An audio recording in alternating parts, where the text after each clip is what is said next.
Surah An-Nisa की ने आयत नंबर 81 दगी अऊज़ु बिल्लाहि मिनश शैतानिर रजीम बिस्मिल्लाहिर रहमानिर रहीम ويقولون طاعة فإذا برزوا من عندك بيت طائفة منهم غير الذي تقول والله يكتب ما يبيتون فأعرض عنهم وتوكل على الله وكفى بالله وكيلا أدوغا مخوينا تاتو بسينا هاي تاتو بدي منافق نيكو أيكوي واسك جره هاي بإنبا تاوي مسون مخوينا نانغوندگي توخربا متوندا مخوي كانبو أمانا أهين واخنني نانغنا هاي كبدو نتبا تونبا ألانا إسندونا ثملي مخوينا أهين دا توخبدو أدونا مخوي دگي ليثورقو أمسون الله دا تاجب ثمو ألانا أوغلبني أسين أران ويبي بدا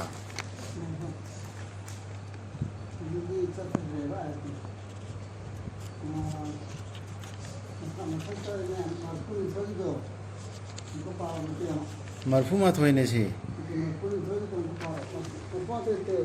مرفومات होइने पारी छी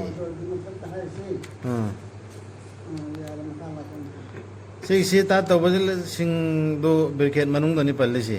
ओको ता आगे आते दो हां तो हाबी इंजरे हाबसे आइना हाबी ले ता आ खतने हाय हां ويقولون سلام سلام انت هذه سلام سلام انت وندرو سلام تايدرو ادو السلام عليكم ورحمه الله وبركاته اسمبي سلام تايس سامنے دور میں بات اچھا ادو میں نے سدا ويقولون طاعه هاي سے مخونا هاي طاعه انا طاعه دي هاي نہیں پائے یارے یا جرے نا هاي بھی ان با هاي بھی ہوائی سے آتے کنا یارے یارے نا هاي بلون یارے هاي بھی اچھا ادو مخونا مدو ہائر میں رسول اللہ چلا گا لے دنا ادو جو مخو تھوک رگنا اہین دوا تان رگا توریدو کریگینو بم چینگنبم یاوریبا قرآن چلا قرآن چلا تھاجدبم یاوریبا مونا متم دو یوانی ہائسی مونا قرآن دس چینگنبا خوزی سولا ایبسو لائزنوبا متم چینگنبم یاوبدن نترو ادو کی چینگنبدو کی متان دنے بس مخاد حرکت اسی قرآن سے قرآن اللہ کی طرف تکی نہیں ہے نا ہائی بسے ای کوئی سو نا کوئی سو لون مکھنگ نبا آئے خودم ہم یاوریبا سکشو ایم ہو بسی پارو مخاد مخوينا قرآن سيدا وخل خنث دبرا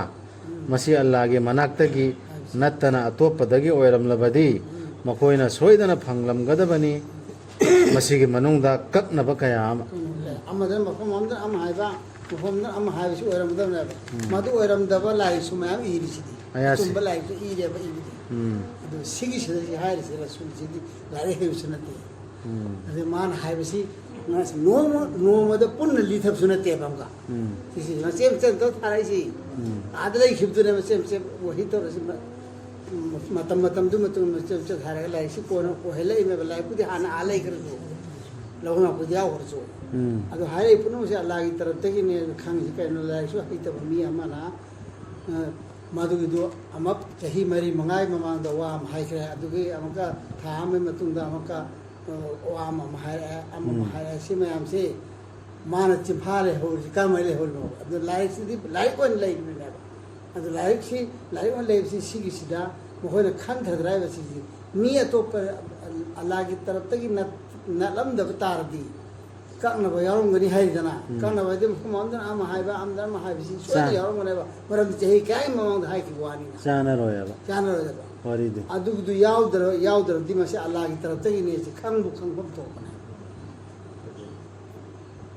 सुमन ला की चबुल लो पे पुते रे कोई पे मस्जिद फिर आई वन मस्जिद से दरो हान हाय की वादो हम को ना आएगा लाइक आम चबुल मो रे से चैप्टर नाइना अदु सदम अपने चबुल मो रे से सी से नक तरह अल्लाह की तरफ तक ने है बसी सीधा खंत बुन तो तरह अदुगा मखोइदा पाउ लाकपदा मियाम की सोई ngam दनबगी नत्रगा अकी अखंगी मखोइना मदुबु क्वेश्चन हेक संदोगी तौमसु मखोयना मधुबु पुरकलमलबदी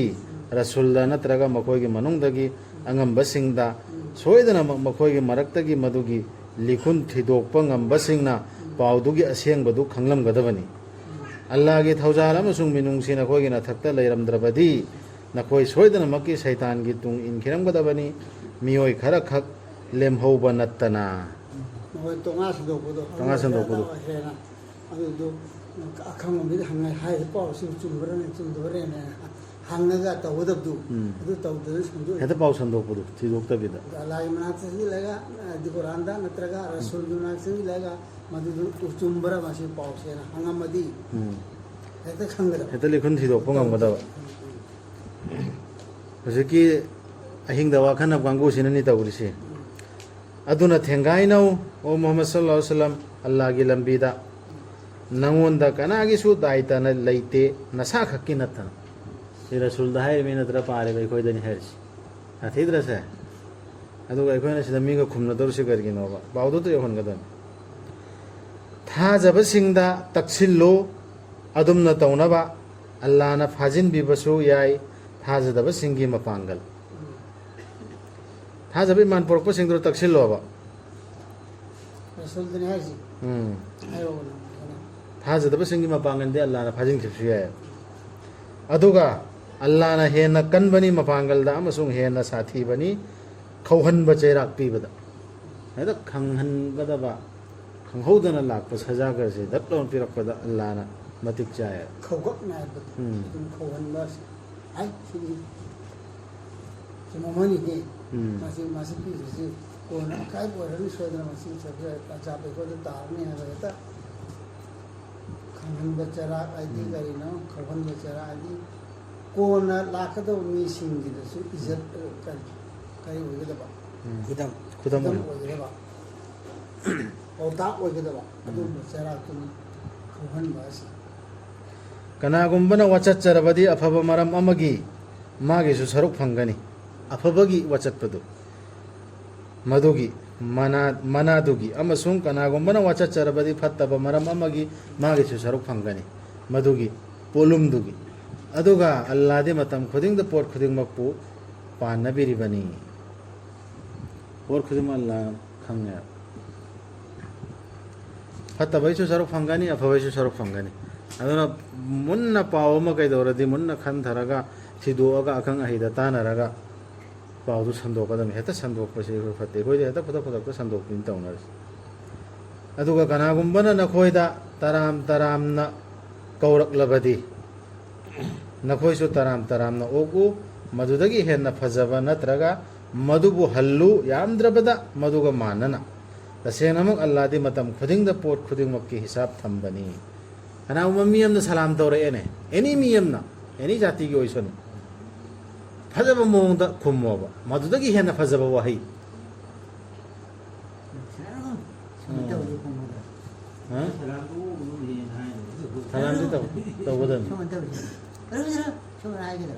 वालेकुम सलाम फजन हाइबिगदम योंददि माना फजदरसु मैतै ओरो हाउ ओरो फजब मोंगदा मखोइना मिंगौ थंगौ कौरा असु सलाम तोरे ने मैतै तन तन बमना सिंबो खुफिगदरा करे वाह कम मगो मंगल दे शफात की बताना काम यावरिदो कनागुंबना वसत पिरबा अफवगी अदोदि मागी सरुक लई मंदगी स्वाप मनि हैबनेबा अंदगी कनागुंबना फत्तबगी वसत तौरे अदोरसु फत्तबगी वसत तौरे अदोरदी मागी मदि किफलुम मिन्ना आदि मदि जमत मागी दंदी लेगदमने आदिना होयना मुमिनसिंदा थबजिलु इंसिलु आइबम यावरिदो मुमिनसिंदा तबलीग तौ मतमदा नंना फजना समझाएगा हायोबा इंसिलो कन्ना कुरान सिगी मरमदा दीन सिगी मरमदा हायो फजना थोजिलु तक्सिलो कन्ना तक्सिलो वारी वाला सारा कुरान सिगी चुमनी है कुरान सिगी कदम हायोबा अदु अदुगी दु नियमम अल्लाह थमेंगा अदुमे थबक्तु तौरि बुलिदो मदु सवाबतु लेमन मांगोय मांग सवाबतु लेमन मांगोय अदुगा फत्तब थबकी वाना थौजिलसु अदुगी मिदुसु मागी ना लेमन मांगोय ꯑꯗꯨꯅ ꯗꯤꯟꯒꯤ ꯃꯔꯝꯗ ꯐꯠꯇꯕ ꯑꯗꯨꯒꯤ ꯊꯕꯛꯇꯨ ꯁꯐꯥꯠꯀꯤ ꯊꯕꯛꯇꯨ ꯇꯧꯔꯦꯅꯦ ꯀꯅꯥꯒꯨꯝꯕ ꯃꯤ ꯑꯃꯗ ꯃꯉꯣꯟꯗ ꯋꯥꯗꯨ ꯇꯥꯛꯄꯤꯔꯦꯅꯦ ꯋꯥꯗꯨ ꯋꯥꯆꯠꯂꯦꯅꯦ ꯃꯉꯣꯟꯗ ꯑꯌꯥꯠꯇꯨ ꯌꯧꯍꯜꯂꯦ ꯑꯗꯨꯕꯨꯗꯤ ꯃꯗꯨꯒꯤ ꯗꯨꯁꯋꯥꯞ ꯃꯥꯒꯤ ꯁꯣꯏꯗꯅ ꯃꯥꯏ ꯁꯔꯨꯛ ꯈꯪꯒꯅꯦꯕ ꯀ꯭ꯂꯤꯌꯔ ꯃꯥꯡꯉꯣꯏꯕ ꯗꯤꯟꯒꯤ ꯃꯔꯝꯗ ꯃꯥ ꯐꯨꯖꯤꯜꯂꯕ ꯀꯟꯅ ꯍꯣꯠꯅꯔꯤꯗꯣ ꯑꯗꯨꯒꯤ ꯁꯋꯥꯞ ꯃꯥꯡꯉꯣꯏ ꯑꯗꯨ ꯁꯂꯥꯝ ꯇꯧꯕꯩꯁꯤ ꯍꯥꯏꯈ꯭ꯔꯦꯀꯣ ꯃꯤꯅ ꯀꯧꯔꯛꯄꯩꯁꯤ ꯐꯖꯅ ꯈꯨꯝꯒꯗꯕꯅꯤ ꯍꯥꯏꯕꯗꯣ ꯑꯜꯂꯥꯍ ꯂꯩꯇꯕꯅꯤ ꯂꯥꯏ ꯑꯃꯠꯇ ꯃꯥ ꯅꯠꯇꯅ ꯁꯣꯏꯗꯅꯃꯛ ꯃꯥꯅ ꯄꯨꯜꯍꯟꯕꯤꯒꯅꯤ ꯅꯈꯣꯏꯕꯨ ꯕꯤꯆꯥꯔꯒꯤꯗꯃꯛ ꯑꯃꯨꯛ ꯍꯤꯡꯒꯠꯍꯟꯕꯤꯒꯗꯕ ꯅꯨꯃꯤꯠꯇ ꯃꯗꯨꯒꯤ ꯃꯇꯥꯡꯗ ꯀꯔꯤꯁꯨ ꯆꯤꯡꯅꯅꯤꯡꯉꯥই ꯂꯩꯇꯦ ꯀꯅꯥ ꯂꯩꯕꯒꯦ ꯑꯜꯂꯥꯗꯒꯤ ꯍꯦꯟꯅ ꯆꯨꯝꯕ ꯍꯗꯤꯁ ꯂꯤꯕꯤꯕꯗ ꯁꯤ ꯍꯗꯤꯁꯅꯤ ꯍꯥꯏꯔꯤꯁꯤꯀꯣ ꯑꯔꯕꯤꯒꯤ ꯍꯗꯤꯁ ꯋꯥꯍꯩꯗꯨꯅꯤ ꯍꯥꯏꯔꯤꯁꯤ ꯋꯥꯔꯤ ꯂꯤꯕꯤꯕꯗ ꯑꯩꯅ ꯑꯥꯔꯊ ꯂꯤꯍꯟꯕꯕꯨꯗꯤ ꯑꯜꯂꯥꯗꯒꯤ ꯍꯦꯟꯅ ꯆꯨꯝꯕ ꯍꯗꯤꯁꯁꯤ ꯀꯅꯥꯅꯒꯤ ꯂꯩꯈꯤꯗꯧꯔꯤꯅꯣ ꯁꯤꯗ ꯍꯥꯏꯈ꯭ꯔꯦ ꯃꯣꯏꯁꯤ ꯑꯜꯂꯥꯍꯅ ꯍꯥꯏꯕ ꯋꯥꯔꯤ ꯉꯥꯛꯇꯅꯦꯕ ꯑꯩꯅ ꯍꯥꯏꯔꯤꯁꯤ ꯑꯜꯂꯥꯍꯅ ꯍꯥꯏꯔꯤꯁꯤ ꯑꯩꯅ ꯍꯥꯏꯕ ꯋꯥꯔꯤꯅꯦꯕ ꯑꯜꯂꯥꯍꯅꯦꯕ ꯑꯩꯁꯤ ꯑꯗꯨꯅ ꯑꯜꯂꯥꯍꯅ ꯑꯩꯉꯣꯟꯗꯒꯤ ꯍꯦꯟꯅ ꯆꯨꯝꯅ ꯍꯥꯏꯒꯗꯕꯅꯤ ꯁꯤ ꯀꯅꯥ ꯂꯩꯕꯒꯦ ꯀꯅꯥ ꯂꯩꯕꯅꯣ ꯑꯗꯨꯗꯤ ꯀꯨꯔꯥꯟꯁꯤꯅ ꯈ꯭ꯋꯥꯏꯗꯒꯤ ꯍꯦꯟꯅ ꯆꯨꯝꯒꯗꯕꯅꯤ ꯀꯨꯔꯥꯟꯗ ꯍꯥꯏꯔꯤꯁꯤ ꯆꯨꯝꯒꯗꯕꯅꯤ ꯍꯥꯏꯕꯅꯤ ꯍꯗꯤꯁ ꯄꯨꯝꯕ ꯀꯨꯔꯥꯟꯒꯤ ꯍꯗꯤꯁꯁꯤꯗ ꯆꯦꯛ ꯇꯧꯒꯗꯕ ꯀꯨꯔꯥꯟꯒꯤ ꯍꯗꯤꯁꯁꯤꯒ ꯀꯛꯅꯔꯕ ꯁꯨꯞꯖꯥ ꯌꯥꯗꯦ ꯍꯗꯤꯁꯅ ꯂꯩꯈ꯭ꯔꯦ ꯄꯨꯝꯕꯁꯤ ꯀꯨꯔꯥꯟꯒꯤ ꯍꯗꯤꯁꯁꯤꯅ ꯃꯣꯍꯣꯔ ꯄꯤꯒꯗꯕ ꯃꯥꯒꯤ ꯑꯆꯨꯝꯕꯒꯤ ꯑꯦꯅꯔꯥꯗꯤ ꯕꯦꯔꯥ ꯆꯦꯟꯒꯅꯦꯕ ꯀꯨꯔꯥꯟꯒꯤ ꯋꯥꯔꯤ ꯍꯥꯏꯔꯣ ꯀꯨꯔꯥꯟꯒꯤ ꯋꯥꯔꯤꯁꯤꯅ ꯍꯗꯤꯁꯀꯤ ꯑꯥꯔꯊꯁꯤ ꯋꯥ ꯉꯥꯡꯕ ꯋꯥꯔꯤ ꯁꯥꯕ ꯍꯥꯏꯕꯅꯦꯕ ꯑꯗꯨꯅꯦꯕ ꯍꯗꯤꯁ ꯍꯥꯏꯅ ꯍꯗꯤꯁꯀꯤ ꯂꯥꯏꯔꯤꯛꯇꯣ ꯍꯗꯤꯁ ꯀꯧꯔꯤꯁꯤꯗꯤ ꯀꯩꯅꯣ ꯔꯁꯨꯜꯒꯤ ꯋꯥꯔꯤ ꯋꯥꯇꯥꯏꯗꯨ ꯃꯔꯝꯗ ꯍꯥꯏꯕꯗꯨꯅꯤꯗꯅ ꯑꯗꯨꯅ ꯍꯗꯤꯁ ꯍꯥꯏꯁꯤꯒ ꯑꯥꯔꯊ ꯔꯁꯨꯜꯒꯤ ꯍꯗꯤꯁ ꯍꯥꯏꯕꯅꯦꯕ ꯁꯤꯗ ꯍꯥꯏꯔꯤꯁꯤꯅ ꯑꯜꯂꯥꯍꯒꯤ ꯍꯗꯤꯁꯇꯒꯤ ꯍꯦꯟꯅ ꯆꯨꯝꯕꯁꯤ ꯀꯔꯝꯕ ꯂꯩꯈ꯭ꯔꯕꯒꯦ ꯍꯥꯏꯗꯤ ꯀꯔꯤꯝꯇ ꯂꯩꯇꯦ ꯍꯥꯏꯕꯅꯦꯕ ꯑꯜꯂꯥꯍꯅ ꯍꯥꯏꯔꯤꯕ ꯀꯩꯗꯧꯔꯕꯒꯦ ꯅꯈꯣꯏꯕꯨ ꯇꯥꯠ ꯇꯧꯕꯁꯤꯡꯒꯤ ꯃꯇꯥꯡꯗ ꯀꯥꯡꯕꯨ ꯑꯅꯤ ꯊꯣꯛꯂꯤꯕꯁꯤꯕꯨ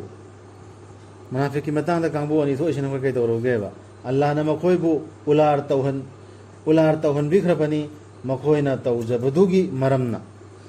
ꯅꯈꯣꯏꯅ ꯂꯝꯖꯤꯡꯕꯤꯒꯦ ꯅꯤꯡꯂꯤꯕ꯭ꯔꯥ ꯑꯜꯂꯥꯍꯅ ꯂꯪꯐꯩꯅꯍꯟꯈ꯭ꯔꯕꯁꯤꯡ ꯑꯗꯨꯕꯨ ꯑꯜꯂꯥꯍꯅ ꯂꯪꯐꯩꯅꯍꯟꯈ꯭ꯔꯕꯗꯨꯒꯤ ꯀꯩꯗꯧꯅꯨꯡꯗꯁꯨ ꯅꯪꯅ ꯑꯃꯨꯛ ꯐꯪꯂꯔꯣꯏ ꯃꯥꯒꯤꯗꯃꯛ ꯂꯝꯕꯤ ꯑꯃ ꯎꯂꯥꯔ ꯇꯧꯕ ꯍꯥꯏꯅ ꯍꯜꯂꯤꯕꯁꯤ ꯑꯥꯔꯊꯁꯤ ꯀꯔꯤꯅꯦꯕ ꯃꯤꯇꯩꯂꯣꯟꯅꯦ ꯎꯂꯥꯔ ꯍꯥꯏꯁꯤ ꯀꯩꯅꯣ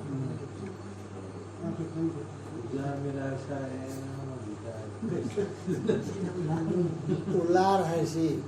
ꯃꯤꯇꯩꯂꯣꯟꯗ ꯁꯤꯖꯤꯟꯅꯔꯤꯁꯤ ꯀꯔꯤꯒꯨꯝꯕ ꯊꯕꯛ ꯑꯃ ꯑꯩꯉꯣꯟꯗ ꯀꯥꯟꯅꯕ ꯇꯧꯕ ꯀꯥꯟꯗ ꯍꯦꯟꯅ ꯑꯩꯉꯣꯟꯗ ꯃꯥꯡꯕ ꯑꯜꯂꯥꯍꯅ ꯎꯂꯥꯔ ꯃꯣꯏꯗꯤ ꯐꯅꯕ ꯇꯧꯕꯗꯣ ꯑꯜꯂꯥꯍꯅ ꯎꯂꯥꯔ ꯇꯧꯕꯤꯒꯦ ꯍꯥꯏꯔꯗꯤ ꯃꯁꯥꯗꯨꯗ ꯇꯥꯍꯜꯂꯦ ꯍꯥꯏꯕ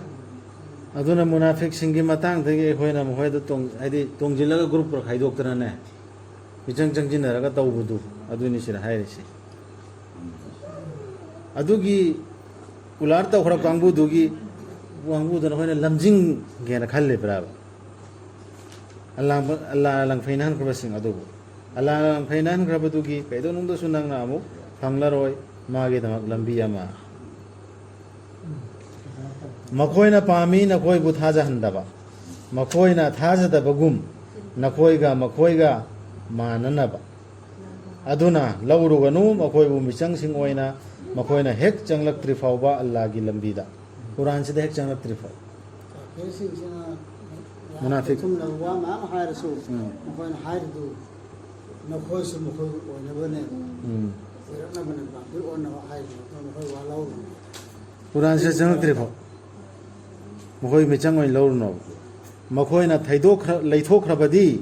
ꯐꯥꯎ ꯃꯈꯣꯏꯕꯨ ꯑꯃꯁꯨꯡ ꯍꯥꯠꯂꯨ ꯃꯈꯣꯏꯕు ꯅꯈꯣꯏꯅ ꯐꯪꯕ ꯃꯐꯝ ꯈꯨꯗꯤꯡꯗ ꯑꯃꯁꯨꯡ ꯂꯧꯔꯨꯒꯅꯨ ꯃꯈꯣꯏ ꯀꯅꯥ ꯑꯃꯠꯇꯕꯨ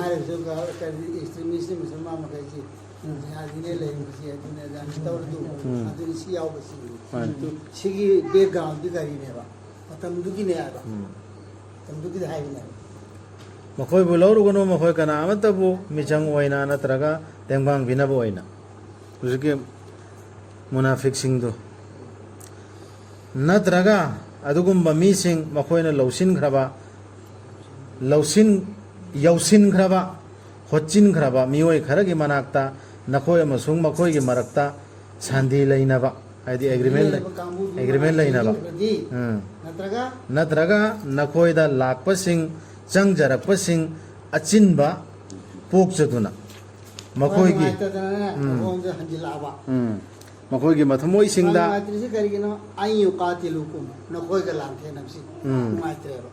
shanti lai pambudo makhoi gi mathamoi singda nakhoi ga thengnagani khanbada natraga nakhoi gi mi singa thengnagani khanbada adum aduidu moi thamoi da waichillidu Allah na asumna oihanbige ningbiram labadi soidana mak Allah na makhoi da pangal hapiram gadabani adugi meeting dudi jumla mathak sig pakshero ba adugi meeting do adudi nakhoi ga tinna ba yai yai ye chali mitro harsi mane tinna ru harsi mane moi wali wan lor nu aduga tengba bo lor nu hai kredana adu huji hai ba meeting ju ardi ka pe or su aduga loina gadab na ningamdana changjillakpa shanti pambadu hengaina ba pamdab tam da meeting adudi hatpa yade adudi hatpa yade halo agreement taunare group amga ikhoiga yadaba group amga munafi agreement taunare agreement sa thogaira badai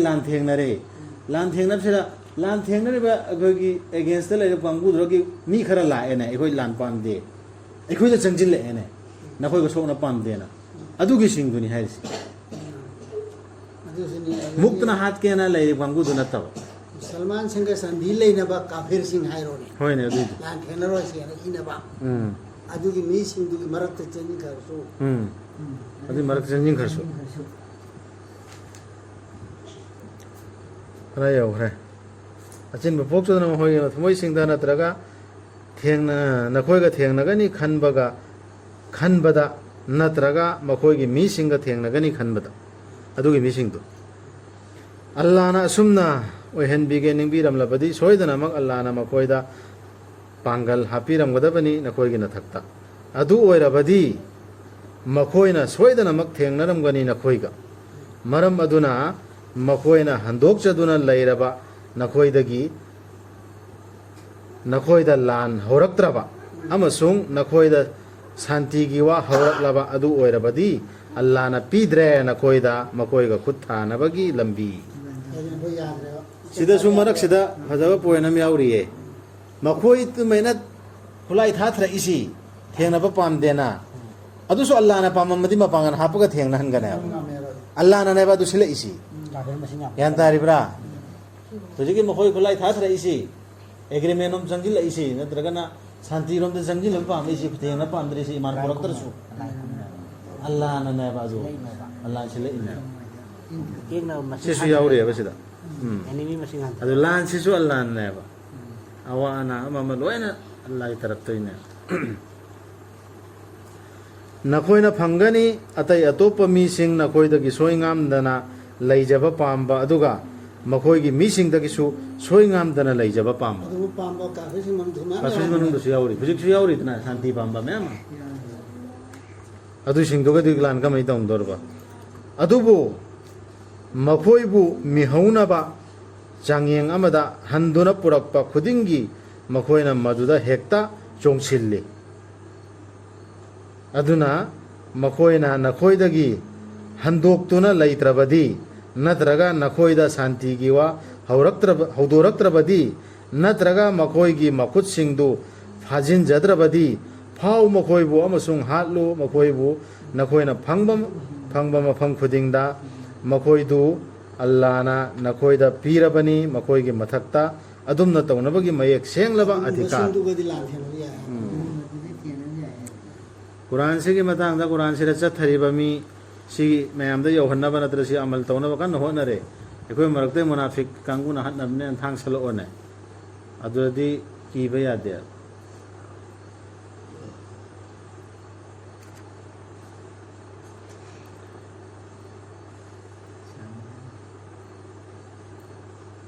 laiter te ne khanta andre amna sida yam phajana hojik kari chu yaw kriye sigi aya chira loy pau khum yaw ne ba lan gi damak ta thang pai ra maidan da thok pa mi du ne ba lana ki ganu hair si hat lo hair si hat again chung thur pa mi du ꯄꯥꯡꯒꯟ ꯌꯥꯎꯅ ꯑꯩꯈꯣꯏ ꯍꯧꯔꯨꯕ ꯅꯠꯇꯕ ꯑꯩꯈꯣꯏꯅ ꯍꯧꯔꯨꯕ ꯅꯠꯇꯕ ꯑꯗꯨꯗꯩ ꯂꯥꯟꯒꯤꯗꯃꯛꯇ ꯂꯥꯟ ꯃꯗꯨꯒꯤ ꯃꯔꯛꯇꯁꯨ ꯁꯥꯟꯇꯤ ꯄꯥꯝꯕ ꯃꯤ ꯆꯪꯁꯤꯜꯂꯛꯑꯣꯅꯦ ꯑꯗꯨꯗꯤ ꯍꯥꯠꯄ ꯌꯥꯗꯦꯕ ꯅꯥꯀꯟꯗ ꯂꯩ ꯑꯗꯨꯗꯒꯤ ꯑꯃꯅ ꯅꯨꯄꯤ ꯑꯉꯥꯡ ꯁꯤꯗ ꯀꯣꯏꯁꯟ ꯑꯃꯁꯤꯅ ꯑꯩꯅ ꯍꯥꯏꯈꯤꯕꯗꯨ ꯃꯈꯣꯏꯅꯗꯤ ꯒꯩꯔꯁꯤꯡꯅꯗꯤ ꯑꯩꯈꯣꯏ ꯅꯨꯄꯤ ꯑꯉꯥꯡ ꯑꯍꯜ ꯂꯃꯟ ꯂꯣꯏꯅ ꯍꯥꯠꯇꯣꯛꯏ ꯃꯥꯜ ꯆꯥꯜ ꯂꯣꯏ ꯃꯥꯡꯍꯜꯂꯤ ꯑꯩꯈꯣꯏꯁꯨ ꯇꯧꯕ ꯌꯥꯕ꯭ꯔꯥꯅ ꯍꯪꯀꯥꯟꯗ ꯌꯥꯗꯦ ꯑꯩꯈꯣꯏꯗꯤ ꯃꯨꯁꯂꯤꯝꯅꯦꯕ ꯑꯜꯂꯥꯍꯅ ꯊꯤꯡꯉꯦꯕ ꯑꯗꯨꯒꯤ ꯃꯈꯣꯏꯒꯤ ꯅꯨꯄꯤ ꯑꯉꯥꯡ ꯑꯁꯣꯟ ꯑꯅꯥ ꯐꯨꯕ ꯌꯥꯗꯦ ꯃꯈꯣꯏꯒꯤ ꯃꯥꯜ ꯆꯥꯟ ꯄꯣꯠ ꯆꯩ ꯃꯥꯡꯍꯟꯕ ꯌꯥꯗꯦ ꯌꯨꯝ ꯀꯩ ꯑꯗꯨ ꯑꯗꯥ ꯃꯥꯡꯍꯟꯕ ꯌꯥꯗꯦ ꯑꯩꯈꯣꯏꯗꯤ ꯍꯧꯖꯤꯛꯀꯤ ꯊꯥꯡ ꯄꯥꯏꯔꯒ ꯅꯠꯇ꯭ꯔꯒ ꯕꯣꯝ ꯅꯣꯡꯃꯩ ꯄꯥꯏꯔ ꯂꯥꯛꯏ ꯃꯤꯗꯣ ꯑꯗꯨ ꯈꯛꯇ ꯑꯦꯝ ꯇꯝꯒꯅꯦꯕ ꯂꯥꯟꯃꯤ ꯃꯁꯦꯟꯗꯨ ꯈꯛꯇ ꯃꯈꯣꯏꯒꯤ ꯅꯨꯄꯤ ꯑꯉꯥꯡ ꯑꯩꯈꯣꯏꯅ ꯈꯨꯗꯣꯟꯅ ꯁꯣꯛꯄ ꯌꯥꯗꯦ ꯃꯥꯡ ꯆꯥꯟꯁꯨ ꯃꯥꯡꯍꯟꯕ ꯌꯥꯗꯦ ꯃꯈꯣꯏꯅ ꯖꯨꯝ ꯇꯧꯔꯗꯤ ꯑꯩꯈꯣꯏ ꯇꯧꯕ ꯌꯥꯗꯦ ꯁꯨꯝꯕ ꯑꯃꯁꯨ ꯂꯩꯌꯦꯕ ꯀꯔꯤꯒꯤꯅꯣ ꯍꯥꯏꯕꯗ ꯊꯦꯡꯅꯍꯜꯂꯤ ꯄꯣꯠꯁꯤ ꯑꯜꯂꯥꯍꯅꯅꯦꯕ ꯆꯥꯡꯌꯦꯡꯒꯤ ꯑꯩꯈꯣꯏ ꯈꯨꯠꯇ ꯂꯩꯕ ꯅꯠꯇꯦꯕ ꯄꯋꯥꯔꯁꯨ ꯁꯛꯇꯤꯁꯨ ꯑꯩꯈꯣꯏ ꯈꯨꯠꯇ ꯂꯩꯇꯦꯕ ꯑꯗꯨꯒ ꯀꯩꯗꯧꯅꯨꯡꯗꯁꯨ ꯊꯥꯖꯔꯕ ꯑꯃꯅ ꯊꯥꯖꯔꯕ ꯑꯃꯕꯨ ꯍꯥꯠꯂꯣꯏꯗꯕꯅꯤ ꯁꯣꯏꯗꯨꯅ ꯇꯧꯈꯤꯕ ꯅꯠꯇꯅ ꯁꯤꯒꯤ ꯁꯝꯂꯞꯄ ꯑꯃ ꯍꯥꯏꯔꯝꯒꯦ ꯍꯤꯁꯇ꯭ꯔꯤꯗ ꯂꯩꯕ ꯍꯗꯤꯁꯇ ꯁꯍꯥꯕꯤ ꯑꯃꯅ ꯍꯠꯂꯨꯕ ꯁꯨꯃꯥꯏꯅ ꯂꯥꯟ ꯃꯔꯛꯇꯅꯤ ꯃꯤ ꯑꯃ ꯍꯠꯄꯅꯦꯕ ꯒꯩꯔꯁꯤꯡꯗꯒꯤ ꯍꯥꯏꯔꯣꯅꯦ ꯃꯤꯗꯨꯅ ꯑꯩ ꯏꯃꯥꯟ ꯄꯨꯔꯛꯑꯦ ꯑꯩ ꯍꯠꯄꯤꯔꯅꯣꯅ ꯍꯥꯏꯕꯅꯦꯕ ꯑꯗꯨ ꯅꯋꯥ ꯂꯧꯗꯦꯅ ꯍꯠꯂꯨꯔꯦꯕ ꯍꯠꯂ ꯃꯇꯨꯡꯗ ꯔꯁꯨꯜꯗ ꯂꯥꯛꯑꯒ ꯇꯝꯃꯕꯗꯨ ꯇꯥꯔꯝ ꯅꯠꯇ꯭ꯔꯣ ꯑꯩꯅ ꯁꯨꯃꯥꯏꯅ ꯍꯠꯂꯨꯔꯦ ꯃꯥ ꯁꯨꯃꯥꯏꯅ ꯍꯠꯄꯤꯔꯅꯨ ꯑꯩ ꯀꯜꯃꯥ ꯁꯣꯜꯂꯒꯦꯅ ꯍꯥꯏꯔꯛꯑꯦ ꯑꯗꯨꯗ ꯑꯩꯅ ꯊꯥꯖꯗꯦꯅ ꯀꯤꯗꯅ ꯁꯣꯜꯂꯛꯏꯃꯦꯅ ꯈꯜꯂꯦꯅ ꯍꯥꯏ ꯅꯪꯅ ꯃꯥꯏ ꯊꯃꯣꯏꯁꯤ ꯃꯥꯏ ꯊꯃꯣꯏꯗꯨ ꯁꯦꯒꯥꯏꯔꯛꯑꯦꯃꯨꯕ꯭ꯔꯥꯅ ꯑꯗꯨ ꯀꯔꯤꯒꯤ ꯍꯠꯂꯨꯃꯣ ꯔꯁꯨꯜꯅ ꯁꯥꯎꯋꯦꯕ ꯑꯗꯨꯏ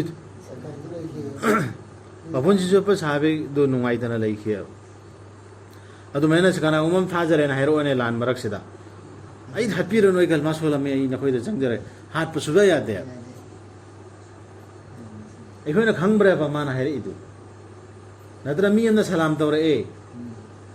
ꯑꯗꯣ ꯑꯩꯅ ꯀꯩ ꯈꯨꯝꯃꯣꯏ ꯃꯥꯗꯤ ꯑꯗꯨꯝꯕ ꯃꯤꯅꯦ ꯍꯥꯏꯁꯤ ꯑꯩꯈꯣꯏꯅ ꯈꯪꯕ꯭ꯔꯥ ꯃꯥꯏ ꯊꯃꯣꯏꯁꯤ ꯀꯔꯤꯅꯣ ꯍꯥꯏꯕꯁꯤ ꯐꯖꯕ ꯄꯥꯎꯈꯨꯝ ꯄꯤꯒꯗꯕꯅꯤ ꯑꯗꯨꯗꯩ ꯂꯥꯟꯗꯕꯨ ꯑꯣꯏꯔꯁꯨ ꯊꯥꯡ ꯊꯥꯊꯔꯛꯑꯣ ꯀꯜꯃꯥ ꯁꯣꯜꯂꯛꯑꯣ ꯅꯠꯇ꯭ꯔ ꯑꯩ ꯆꯪꯖꯔꯦ ꯍꯥꯏꯔꯣ ꯍꯥꯠꯄ ꯌꯥꯗꯦ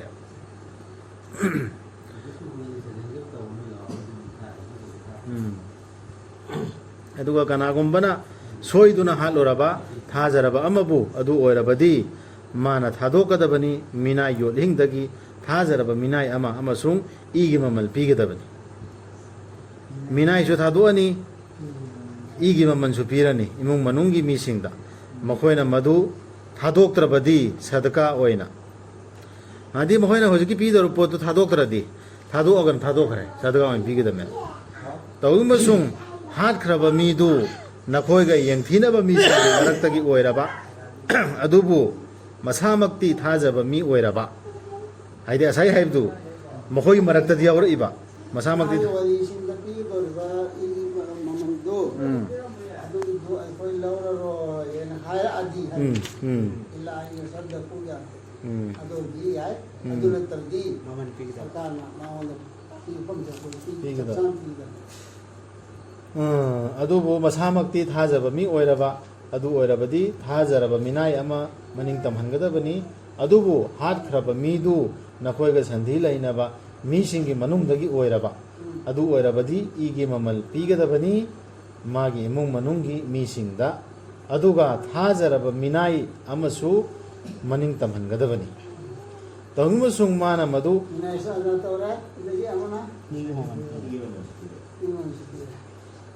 ꯇꯧꯅꯤꯡꯕꯁꯨꯡ ꯃꯥꯅ ꯃꯗꯨ ꯐꯪꯗ꯭ꯔꯕ ꯊꯥꯗꯣꯛꯅꯕ ꯃꯤꯅꯥꯏ ꯂꯩꯖꯗ꯭ꯔꯕ ꯔꯣꯖꯥ ꯍꯦꯟꯒꯗꯕꯅꯤ ꯊꯥ 2 ꯂꯤꯁꯥꯡꯁꯤꯠꯅ ꯃꯔꯛꯇ ꯇꯠꯇꯕꯤꯗ ꯑꯁꯨꯝꯅ ꯇꯧꯕꯥ ꯇꯧꯕꯒꯤ ꯅꯤꯌꯝꯁꯤ ꯑꯜꯂꯥꯗꯒꯤꯅꯤ ꯑꯜꯂꯥꯗꯤ ꯃꯇꯝ ꯈꯨꯗꯤꯡꯗ ꯈꯪꯂꯤꯕꯅꯤ ꯁꯤꯡꯕꯅꯤ ꯁꯤꯒꯤ ꯇꯧꯕꯥꯒꯤ ꯅꯤꯌꯝꯁꯤ ꯒꯨꯅꯥ ꯀꯣꯛꯅꯕꯒꯤ ꯃꯥ ꯁꯣꯏꯔꯨꯕꯒꯤ ꯁꯣꯏꯗꯅ ꯍꯥꯠꯂꯨꯕꯩꯅꯤ ꯁꯤ ꯈꯪꯅ ꯈꯪꯅ ꯍꯥꯠꯂꯨꯕꯩ ꯅꯠꯇꯦ ꯁꯣꯏꯗꯅ ꯍꯥꯠꯂꯨꯕꯒꯤ ꯑꯗꯨꯒ ꯀꯅꯥꯒꯨꯝꯕ ꯑꯃꯅ ꯍꯥꯠꯀꯦ ꯈꯟꯅ ꯁꯤ ꯂꯣꯏꯁꯤꯜꯂꯁꯤ ꯍꯥꯠꯀꯦ ꯈꯟꯅ ꯍꯥꯠꯂꯕꯗꯤ ꯊꯥꯖꯔꯕ ꯑꯃꯕꯨ ꯃꯥꯒꯤ ꯐꯪꯐꯝ ꯊꯣꯛꯄꯗꯤ ꯖꯍꯟꯅꯝꯅꯤ ꯁꯤꯗꯤ ꯌꯥꯗ꯭ꯔꯦ ꯃꯤ ꯍꯥꯠꯄꯁꯤ ꯌꯥꯝ ꯁꯥꯊꯤꯍꯦ मधुदा मा मतम चुप्प लैगदबन लैजरगदबन मी अमा हालुरने खंगना हाकेन हालुरन मुमिन अमना मुमिन अमबो अदो मुमिन ने ले बमी जो हारे मी हार पदो अदो दो जहन्नम दे कायदम वज तोरा जहन्नम दे अल्लाह न सावरबनी मंगोंदा अमसुंग साप तौरबनी माबु अदुगा थौरांग तौदुना थमलबनी मागिदम अचौबदंदी यार ऐसे बोलतोस सदकल्लाहु अलैहि याम साथी क्रम मम्मी हाथ पकड़सी मेरा हाथ